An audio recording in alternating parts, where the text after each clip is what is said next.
Ambassador to Israel, David Friedman, here on the occasion of the one-year anniversary of the signing of the Abraham Accords. Ambassador Friedman, you got a busy schedule ahead of you. October 11th, the Friedman Center for Peace Through Strength will be unveiled. You'll have offices in Florida and Jerusalem. You've got a documentary coming out on the Trinity Broadcast Network the same day. And then next year, you got a book coming out as well, all reflecting on the Abraham Accords. We're a year out now, looking back on the achievements, looking back on the successes, looking at the challenges ahead to maintain that momentum. What do you see? What do you feel right now? Well, we launched these accords with great optimism, and we always assumed that there would be some bumps along the way. To me, I always thought the first stress test would be when, not if, but when there would be violence in Gaza, because you can predict it, whether it's once a year, once a month, whatever it is. But we knew there would be a challenge in Gaza. And over the summer, we had an 11-day war. And I had the privilege to travel after that ended to Abu Dhabi, to Bahrain, to Dubai. I met with the leaders there. And I asked them sort of a simple question: how are we doing? A lot of your people get their news from Al Jazeera. It's not a flattering portrayal of Israel. How are we doing? And they all said the same thing. They said we passed with flying colors. So that gave me a great sense of gratification and optimism. So, look, this is bigger than any one person, any one movement. I mean, this is really, I think, from the ground up feeling of kind of revitalizing relationships and starting new relationships, and I think it's here to stay. Now there'll be further challenges. There are always challenges. There are challenges to everything, but I really think we're on the right track, and I think there'll be many other nations that will join in. The announcement of the Abraham Accords came as somewhat of a surprise, maybe the timing of it more than anything, but the groundwork had been laid down for years. What can you tell me about from the time you took over as ambassador to the time of the signings, the groundwork that was laid, the advancements that were made, and how was this able to come together relatively so quickly after so many years of conflict and tension? We had that first announcement with the Emirates on August 13th of 2020, and I don't think there were 10 people in the world who knew that was coming. We kept a very close hold on it among the three nations, among the U.S., Israel, and the Emirates, because we knew that if it leaked out, we'd all experience a lot of pressure that wouldn't be helpful. And then, we began this process of which I think some people thought was counterintuitive, which was to stand with Israel and to keep our promises to Israel. People thought, oh, you're going to mess things up. You're going to be too imbalanced. Well, just the opposite. All these countries said, well, the United States and Israel seem to have something very special together.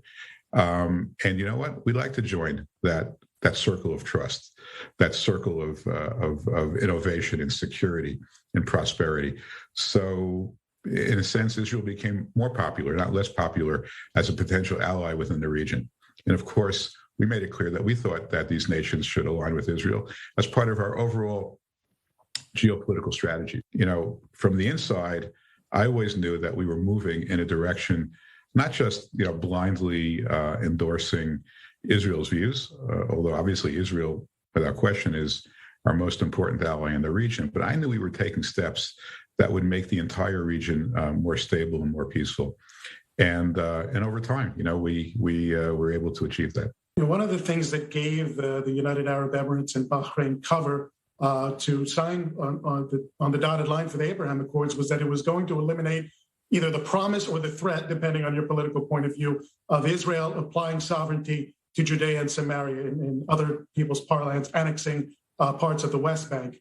Mm-hmm. Number one was because that promise had been made previously by Prime Minister Netanyahu in prior years. Was that a real promise by the Prime Minister at that point in your view, or was that preemptive cover for the UAE and Bahrain, knowing that this was coming down the line? What's your view on that? Well, no, it was real. I mean, I know it was real because I was right in the middle of it. I mean, there's no question that the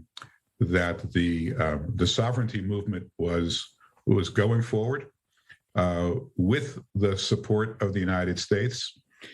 under circumstances where we could sort of achieve a lot of there's a lot of detail in the plan, but the notion was that if nothing else, if no other opportunity emerged, we certainly thought that it made sense to breathe life into our peace plan by beginning to implement it. Now, there were many, many problems. I mean, there was a very difficult time in Israel's political world. There wasn't a lot of popular support inside of Israel, even inside of Israel, for sovereignty. The three leaders of the Israeli government at that time were Netanyahu, Gantz, and Ashkenazi, the prime minister, the defense minister, and the foreign minister.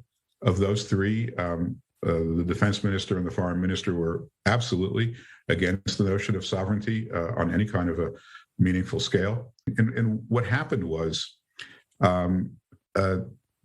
this opportunity presented itself in a way that I think almost everybody recognizes it's better. First of all, sovereignty was not canceled. It was suspended, is the word that we use. Suspended is temporal. I think the issue will come up again, and don't ask me when. It may not come up for years, but it will come up again for the simple reason that Israel must at some point determine its eastern border. What's your view of the Biden administration and their tact toward the Abraham Accords and normalization in the Middle East and those factors that led up to the historic signings? Well, look, I don't pretend to know what their strategy is. They're not sharing it with me, and they're asking me for my advice. I think there's a bigger issue I think there's a bigger issue here than the Abraham Accords, and there's a bigger issue here than the Israeli-Palestinian conflict.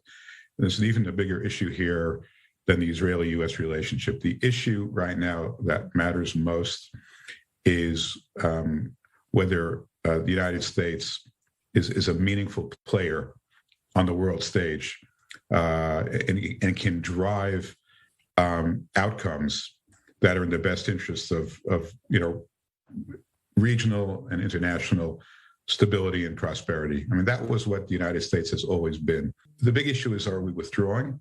And how much damage have we done to our credibility by what happened just recently in Afghanistan? That's a bigger issue for Israel than whatever Biden says about settlements or whatever he says about the Abraham Accords. So, I look at it right now and I just scratch my head. I don't know what the U.S. strategy is right now in terms of what role it wants to play in the Middle East or frankly anywhere. And I don't know what their strategy is for Iran. I don't know what their strategy is for North Korea. I don't know what their strategy is, in other hotspots around the world. And if we withdraw and create vacuums, those vacuums are always 100% of the time filled by bad actors. And that to me, is a bigger issue than anything else. David Friedman, the former U.S. ambassador to Israel 5 years ago, the bankruptcy attorney for Donald Trump, sitting here today talking about geopolitical strategy and the legacy of building peace in the Middle East, part of just an incredible story all around. Thanks so much for sharing your time and also sharing these experiences with us. Gemar Chatima Tova. And hopefully we'll talk to you soon at the unveiling of the Friedman Center. Thank you. I look forward to seeing you there in Gemar Tov. Thank you so much.